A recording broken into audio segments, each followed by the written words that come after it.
Hablando sobre potencial humano, ¿alguna vez se han preguntado a qué se debe la gran disparidad de resultados y desempeño entre una persona y otra? Una persona que percibe $250,000 anuales no es 10 veces más astuta ni mejor que una persona que percibe $25,000 anuales, porque la diferencia de 10 veces sus ingresos.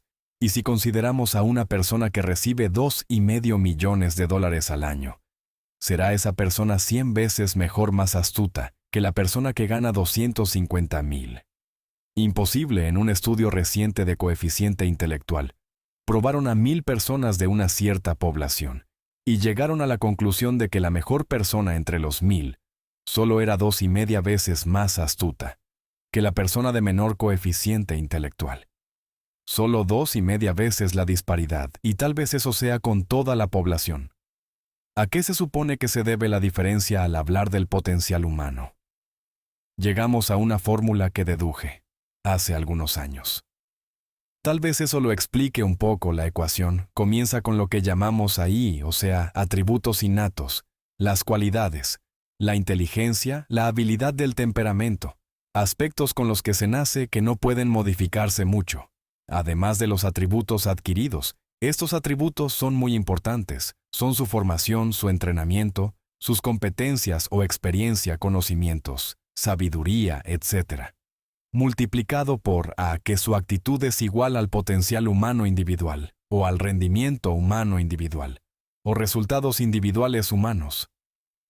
Ahora, de estos tres, los atributos innatos se traen desde el nacimiento. Los adquiridos pueden cambiarse, pero se necesita cierto tiempo para ello, aunque a veces cambiamos muy rápidamente. Cierta información valiosa puede modificar drásticamente su eficiencia, pero las actitudes pueden aumentarse o disminuirse drásticamente. En segundos, cada vez que mejoramos nuestra actitud, multiplicamos todas nuestras capacidades. Una actitud ha sido llamada acertadamente el lenguaje más significativo del ser humano, la palabra más importante del idioma. En el humano, todo lo que hacemos en la vida. Según un estudio en Harvard, entre estudiantes ejecutivos, será en un 85% de actitudes, un 85% de su éxito. Estará determinado por su actitud.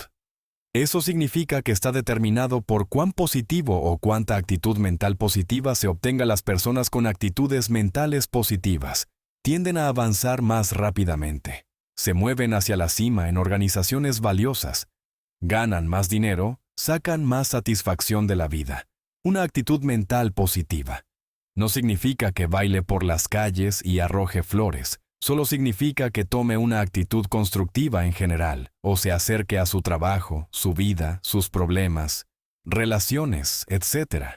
Según el informe Cox de las empresas americanas, según la revista Soques, un 85% más de todo lo que es se debe a la actitud.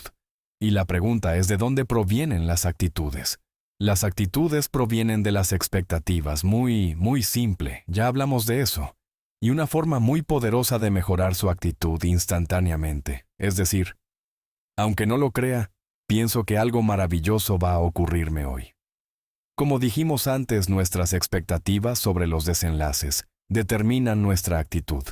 Si espera que las cosas salgan bien, tendrá una actitud positiva. Si espera que salgan mal, tendrá una actitud negativa. Y lo maravilloso es que podemos fabricar nuestras expectativas. Podemos esperar lo que deseamos.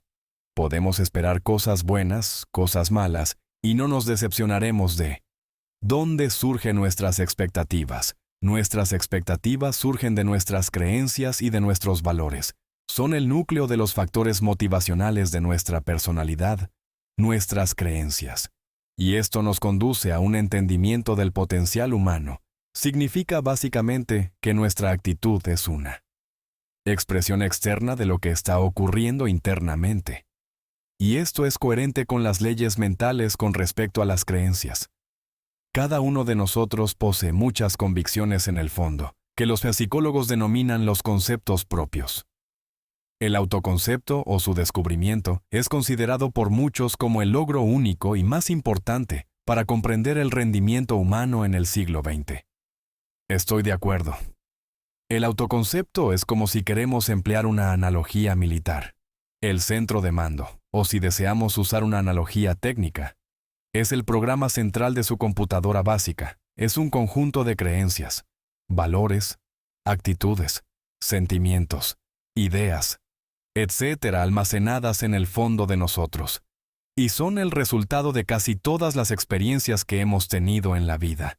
Y algunos investigadores sostienen que el autoconcepto comienza a formarse aún antes del nacimiento.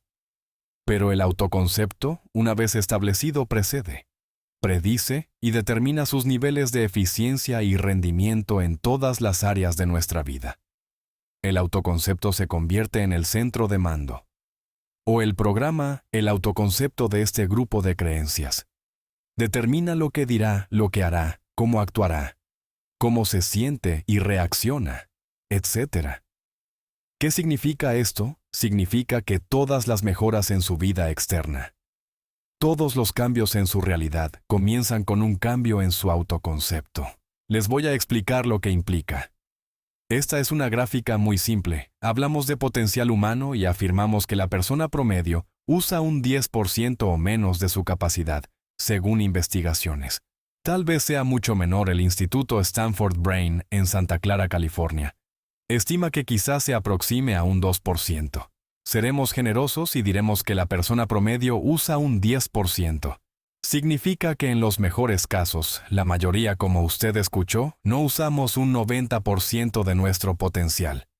Uno de los mejores filósofos, Oliver Wendell Holmes, asevera que la tragedia de la persona promedio es que llegan a la tumba con su música, aún por dentro, aún están operando con mucho menos de su capacidad total, y esto es el potencial humano. Sabemos que existe una relación directa entre potencial humano y el autoconcepto, pero como nuestros autoconceptos o nuestras estimaciones de nosotros mismos generalmente son mucho menores de lo que debieran ser, nuestro nivel de rendimiento y eficiencia también es menor. Sabemos que nuestro autoconcepto es altamente subjetivo. ¿Qué significa esto? Significa que el autoconcepto, lo que pensamos que es cierto sobre nosotros mismos, no está basado en la realidad. Está basado en información que hemos tomado y ha aceptado como cierto hasta el grado en que creemos lo que sea de nosotros mismos y se vuelve cierto para nosotros, porque actuamos de una manera consistente con ello. Algunas personas que leen sus horóscopos y creen en horóscopos predicen su futuro. Hay algunas personas que asumen la crítica y las opiniones de otros a quienes ni siquiera respetan y hacen suyas. Esas ideas dando un resultado muy negativo, lo que piense, lo que acepte. Como verdadero se vuelve cierto para usted. También, sabemos que como adultos tenemos una variedad de autoconceptos. Tenemos un autoconcepto de cómo vestirnos, cuánto pesamos, lo que comemos, lo bien que podemos hablar en público, qué tipo de padres, qué tipo de hijos somos con nuestros padres, qué clase de esposo o esposa somos, qué clase de amante de conductor. Lo interesante de manejar es que todos los hombres tienen un concepto muy positivo. Con respecto a esto, las mujeres no comprenden esto. Pero los hombres nacen con un genio inherente para manejar todos los hombres. Son choferes excepcionales. Si no lo creen, todo lo que tienen que hacer las mujeres que están viendo esto es pensar en la última vez que intentaron corregir la manera de conducir de un hombre, y recordarán que no obtuvieron buenas respuestas. ¿Cómo respondemos ante alguien que desafía nuestro autoconcepto, sugiriendo que no somos las personas que pensamos ser? Estamos a la defensiva, nos enfadamos, nos irritamos. Es difícil que nos traten. Tenemos un autoconcepto de lo creativos que somos, lo inteligentes, lo rápido que leemos, lo hábiles que somos en los deportes. Y si practicamos una diversidad a ellos. Tenemos un autoconcepto para cada uno de ellos. Tenemos un autoconcepto de lo bien que cocinamos, de lo bien que educamos a nuestros hijos, de lo bien que aseamos nuestra vivienda, los autos que manejamos, y también de lo que valemos por lo que ganamos. Es muy interesante saber que nunca ganamos más del 10% de nuestro autoconcepto en ingresos. Nuestro autoconcepto determina nuestro nivel de ingresos. Este nivel de autoconcepto se llama zona de confort. Y aunque queramos más dinero, veremos que la tendencia humana natural de todas las actitudes es luchar por lograr entrar a la zona de confort y luego permanecer ahí si ganamos un 10% por encima de nuestro autoconcepto de ingresos. Tendremos una necesidad imperante de deshacernos de ese dinero. Lo donaremos, lo gastaremos en forma extravagante y hasta lo perderemos. Y recibimos demasiado las personas que ganan la lotería. Siempre están quebradas a los 2 o 3 años, malgastan el dinero porque ese dinero está más allá de su autoconcepto. Si gana 10% o menos de su nivel de autoconcepto, se descubrirá esforzándose. Trabajará más duro, más tiempo. Pensará en forma más creativa, buscará diferentes maneras para incrementar sus ingresos o sus segundos ingresos. La única manera de mejorar cualquier de su vida, incluyendo sus ingresos, es incrementando el nivel del autoconcepto de sus ingresos, empezando a pensar en usted como si estuviera ganando más dinero. Si desea bajar de peso, la única forma en que podrá lograrlo es pensando en que está delgado. Piense en usted mismo como una persona más delgada si quiere volverse una persona más popular, más amorosa, más feliz o más sana. Comienza a pensar una y otra vez en esas cosas, hasta que se vuelvan parte de su nuevo autoconcepto. Hablaremos de eso más adelante, es una parte esencial de la programación de su mente hacia el éxito. Su autoconcepto global está determinado por el promedio de sus autoconceptos en las áreas que considere importantes. Ahora, su autoconcepto está formado de 3 partes críticas. La primera parte del autoconcepto es el ideal propio. El ideal propio es la persona que más desearía ser. Es su idea de lo que constituye un ganador. Es su visión ideal de lo mejor que puede ser usted. Nada más. Una de las cosas que sabemos personas con éxito es que las personas con éxito tienen ideales propios, muy claros. Ideales claros de quién desean ser en el futuro. Las que no tienen éxito tienen ideales muy vagos. El número 2 es la autoimagen. La autoimagen es como un retrato de cómo se ve a sí mismo y lo que piensa de sí mismo. La autoimagen es el espejo interno. Es como se percibe a sí mismo ahora en su desempeño actual en forma cotidiana. La tercera parte es su autoestima. Su autoestima es cómo se siente consigo mismo. Cómo se siente consigo mismo es la fuerza motriz. El motor, la fuerza poderosa dentro de su subconsciente, es la fuerza de energía dentro de su autoconcepto. Y determina casi todo lo que le pasa. La mejor definición de autoestima es cuánto se agrada a sí mismo. Cuánto se agrada a sí mismo como esposo. Cuánto se agrada a sí mismo como empleado. Cuánto se agrada a sí mismo como jefe, como inversionista, como orador profesional, como atleta, etc. Según se agrade a sí mismo su nivel de autoestima, sus sentimientos. Emocional global respecto a cualquier área de su vida. Determina su desempeño y su eficacia en dicha área. Lo sorprendente es que se convierte en lo que piensas. Su autoconcepto es flexible. Su autoestima puede formarse, repitiendo una y otra vez. Me agrada mi persona. Me agrada mi persona. Me agrada mi persona. Me agrada mi persona. Me agrada mi persona. Me agrada mi persona. Entre más se repita, me agrada mi persona. Me agrada mi persona. Entre más lo repita una y otra vez más, crecerá su autoestima, y entre más crezca su autoestima, más crecerá su autoconcepto global. Cuando crezca su autoconcepto global, su rendimiento será mejor en todo lo demás, que emprenda cada vez que diga, me agrada. Mi persona me agrada. Mi persona me agrada. Será como bombearse psicológicamente todo lo que pase que haga que su autoestima suba, hará que se comporte mejor todo lo que haga que su autoestima baje, hará que se comporte peor, que cometa errores, que sea infeliz, etc. Un punto esencial de agradarse a sí mismo sobre autoestima y agradarse a sí mismo es que número 1 nunca puede querer a nadie más de lo que se quiere a sí mismo, que su nivel de autoestima es determinante de la calidad de relaciones que tenga con los demás. Y número 2 es que nunca puede esperar que nadie más lo quiera o respete más de lo que se respeta a sí mismo. cuánto se agradece o se respete a sí mismo. Determina sus actitudes hacia usted. Todas las escuelas de psicología actualmente están de acuerdo en el hecho de que depende de lo que usted realmente se quiera y se respete a sí mismo como un ser humano valioso e importante. Tiene efecto sobre todo lo que le pase. Cuánto se agrade a sí mismo, y lo que puede hacer es mejorar su autoestima diciendo, me agrada mi persona. Me agrada mi persona. Y esto nos lleva a la pregunta de dónde viene el concepto de autoestima. Y descubrimos que el autoconcepto es flexible, ya que no nace con este autoconcepto. No nace con ninguna idea sobre sí mismo, no nace con autoimagen ni autoestima. Nacen en cierto modo como potencial propio. Es la mejor forma de plantearlo.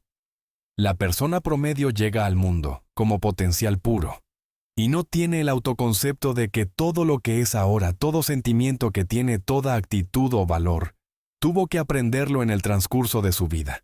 También sabemos que el niño llega al mundo con una necesidad imperante de amor y contacto, y como una gran cantidad de investigaciones lo indican, necesitamos mucho amor y contacto durante toda nuestra vida, pero en especial durante nuestros años de formación, porque de niños aprendemos quiénes somos, cuánto valemos y somos importantes, inteligentes, amorosos, chistosos.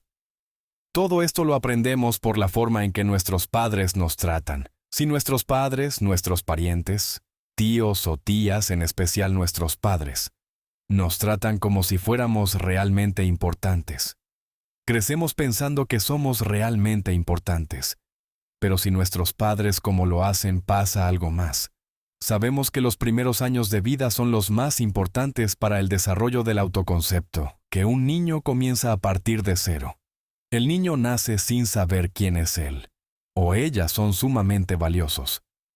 El primero, segundo, tercero, cuarto y quinto año de vida. Algunos psicólogos pensaban que eran los 5 primeros años, pero ahora dicen que son los 3 primeros años. En sus 3 primeros años de vida, el niño aprende quién es.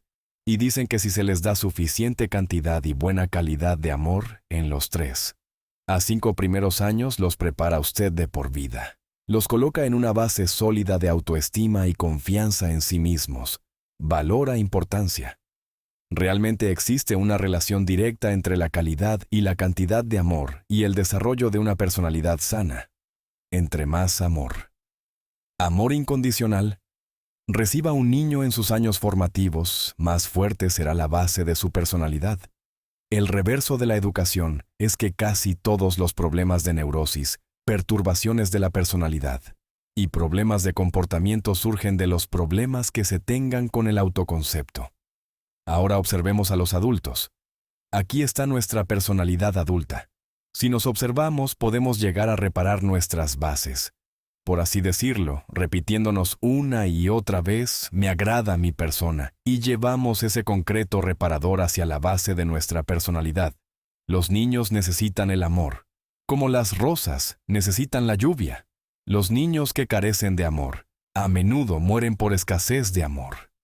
Es una enfermedad llamada marasmo. Ahora, ¿qué más sabemos sobre los niños?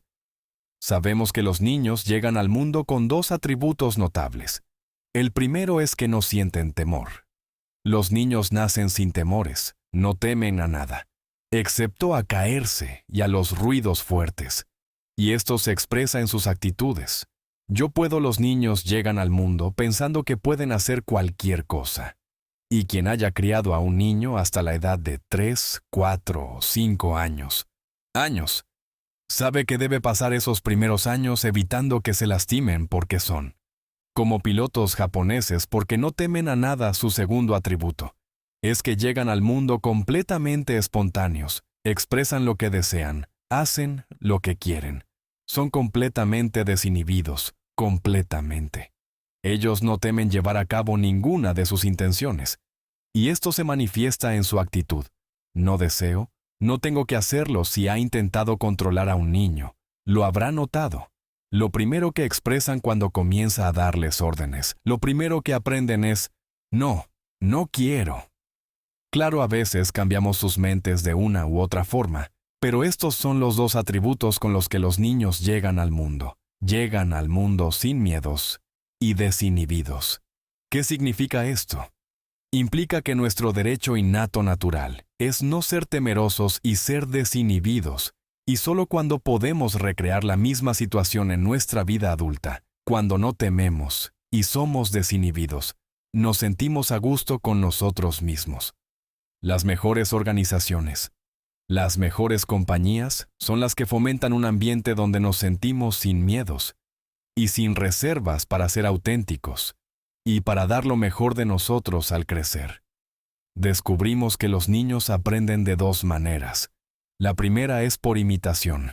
Imitan a uno o ambos padres, en especial al padre dominante. Algunas veces el padre dominante cambiará cuando el niño crezca y a veces los niños imitan al padre, otras veces a la madre. Pero aprenden por imitación muchas características y hábitos que adquirimos como adultos. Los aprendimos de nuestros padres. ¿Alguna vez ha tenido la oportunidad?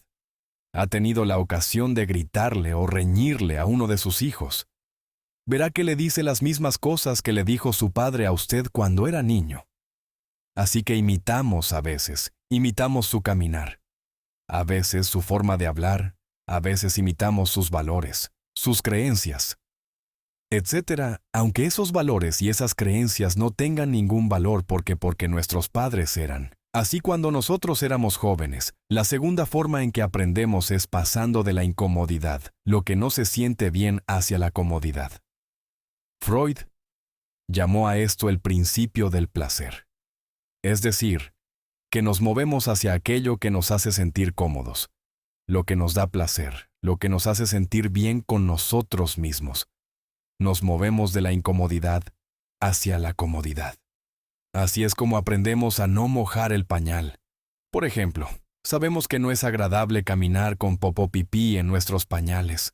Observamos lo que hacen nuestros padres, vemos lo que nuestros familiares hacen, y decimos a estas personas, no hacen lo que yo, así aprendemos a caminar, y lo demás.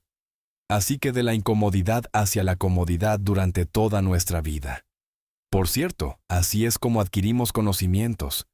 Imitamos leyendo lo que otras personas hacen, estudiando libros, y en el trabajo imitamos cuando vamos a la escuela y hacemos lo que nos da resultados positivos, lo que nos da refuerzos positivos, y hacemos cada vez menos las cosas que nos causan incomodidad o dolor.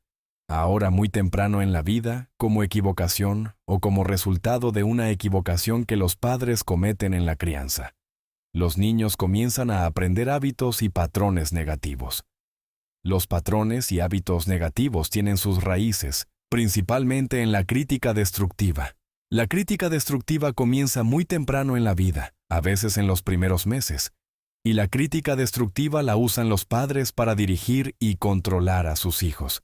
Desafortunadamente, tiene un efecto muy peligroso y dañino sobre nosotros, ya que la crítica destructiva tiende a minar la integridad de la personalidad del niño. Muchos de nosotros, incluyéndome a mí y a muchos de ustedes, nos hemos visto minados y heridos por la crítica destructiva más que todas las guerras en la historia. Ahora, como consecuencia de la crítica destructiva, comenzamos a desarrollar hábitos y patrones negativos. Los patrones de hábitos negativos son respuestas condicionadas hacia los estímulos. Los patrones de hábitos negativos se desarrollan en los inicios de la vida. Se desarrollan como resultado de una repetición del miedo y el dolor.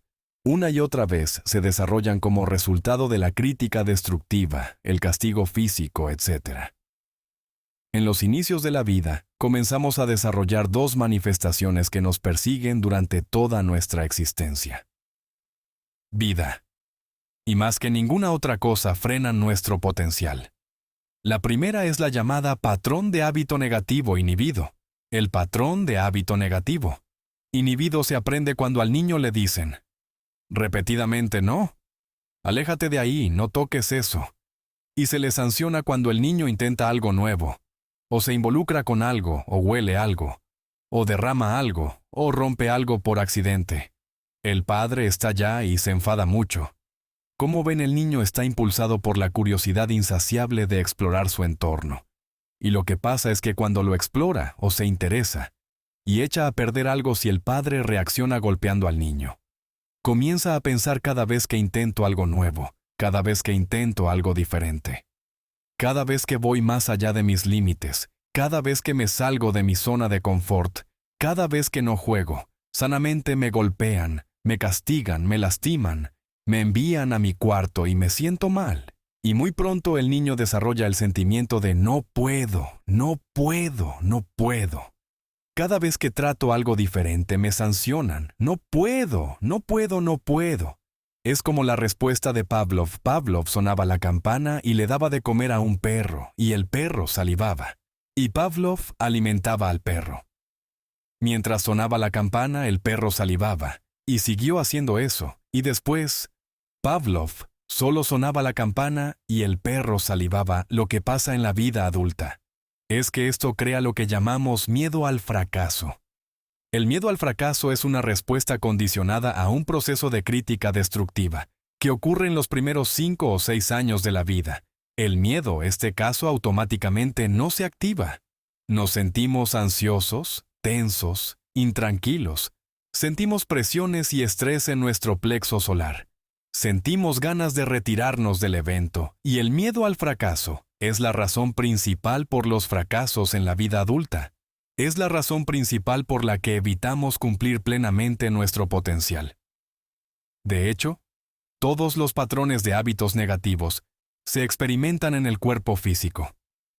Puedes saber cuál es un patrón de hábito negativo, porque se siente en el cuerpo físico precisamente el patrón de hábito negativo inhibido, el miedo al fracaso. El no puedo ocurre primero, que todo en el plexo solar ha tenido la ocasión donde debe hablar frente a un grupo. Debe ir a una revisión de su desempeño. Debe hacer una llamada importante. Primero, su plexo solar se aprieta si el miedo continúa. Su respiración se acelera, su corazón comienza a latir. Apresuradamente su frecuencia respiratoria y aumenta.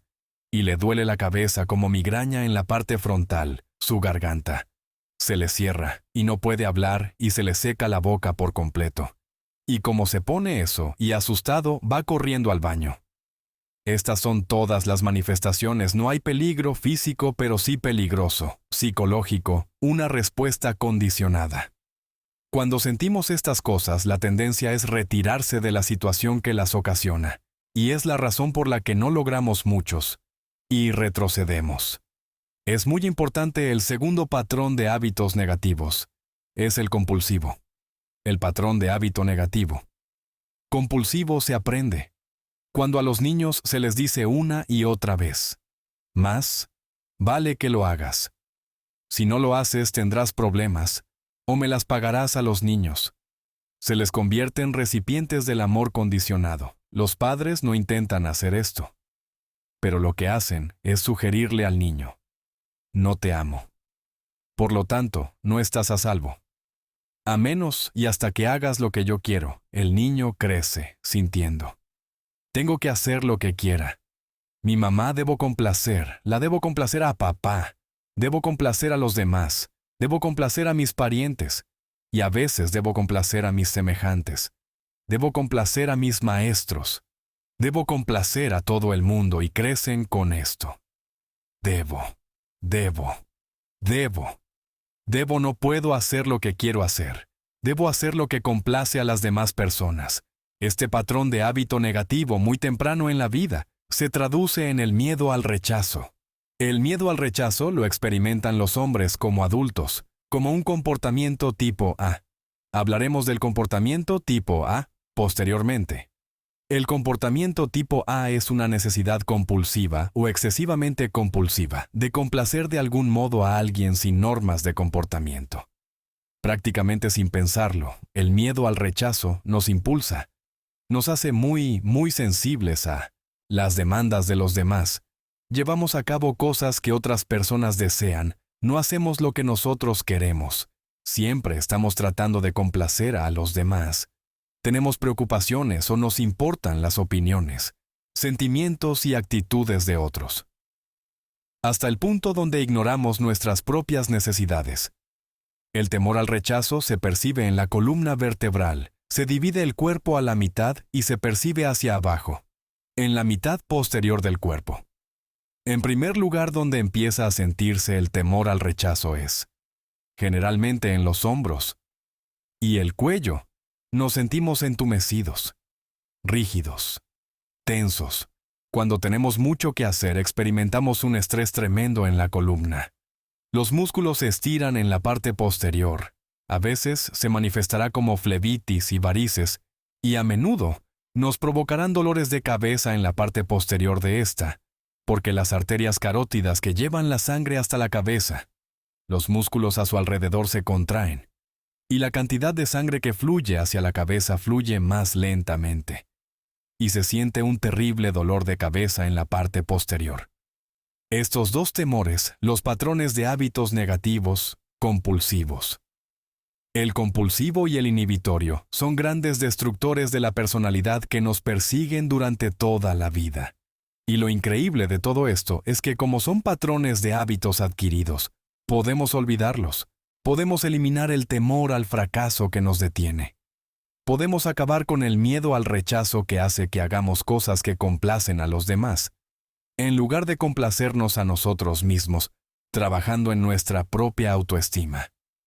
Porque existe una relación inversa entre la autoestima y el patrón de hábitos negativos.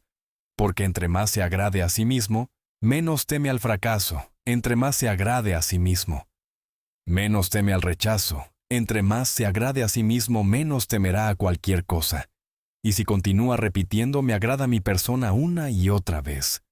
Si sigue diciendo esto con el tiempo, su autoestima sube más y más, y más y más. Y sus temores, desde luego, disminuyen cuando su autoestima sube. Sus temores van en dirección contraria. Ahora, ¿cómo afrontar la crítica destructiva si debe criticar a otras personas? Pues eso es muy simple. Muchos padres nos han consultado eso. ¿Cómo se controla a los niños? Una de las claves para guiar a los niños es dirigirlos para que hagan algo constructivo, en lugar de realizar algo destructivo. Otra cosa que debe recordar es que lo que quiere hacer es proporcionar una crítica informativa, crítica constructiva, lo que significa que se les dice a los niños lo que pueden hacer, o a los adultos lo que pueden realizar mejor. Todo el propósito de dar retroalimentación de cualquier tipo es mejorar el desempeño si es padre, o si es jefe, o si es una persona en una relación. Si una persona está haciendo algo incorrecto, inadecuado, todo el propósito de darles cualquier tipo de retroalimentación es para que puedan hacerlo mejor. Sin embargo, existe una relación directa entre la autoestima y la crítica destructiva. Cada vez que se critica a una persona, su autoestima baja. Y cada vez que su autoestima baja, su habilidad para desempeñarse disminuye si critica a una persona de manera destructiva durante mucho tiempo. Llegarán a un punto donde no intentarán nada. Se convierte en lo que llamamos hipersensible, un adulto. Hipersensible es aquel que no puede aceptar críticas de nadie. Un adulto hipersensible es una persona que está muy tensa, ansiosa, y siquiera sugiere que no está haciendo lo correcto si trata con un adulto hipersensible. La clave es sentarlo y recordar 4 cosas. Número 1. Comenzar con elogios. Número 2. Proteja la autoestima de la persona a toda costa. Número 3. Discuta el desempeño y no a la persona. Hable del comportamiento más que de la persona. Y número 4. Es enfocarse hacia el futuro en vez de en el pasado. Enfóquese hacia lo que va a realizarse de forma diferente en el futuro, en vez de lo que sucedió en el pasado. Porque una razón muy simple, porque una persona no puede controlar el pasado, al no poder controlar el pasado. Cualquier crítica de lo que han hecho en el pasado les da un estrés tremendo y frustración. Así que, en resumen, la clave del éxito en la vida es una actitud mental positiva. Una actitud mental positiva se basa en expectativas de éxito de una serie de esperanzas positivas. Esa colección de esperanzas positivas se fundamenta en sus creencias y en su autoconcepto. El núcleo de su autoimagen, que determina su eficiencia en la vida, es su autoestima. Y su autoestima se mide por cuánto se valore a sí mismo. Las dos cosas que nos frenan más que nada son el miedo al fracaso y el temor al rechazo. Y uno de nuestros secretos centrales del éxito es este: conviértase en un generador perpetuo de autoestima. Realice continuamente acciones para usted mismo en su vida, que hagan que se agrade a sí mismo, que se ame, que se acepte, que se respete, que le hagan sentir maravilloso consigo mismo si es un líder o un progenitor. No olvide que la clave para el máximo desempeño en su hogar y en su trabajo es hacer que las personas se sientan increíblemente bien consigo mismas cuanto mejor se sienta consigo mismo.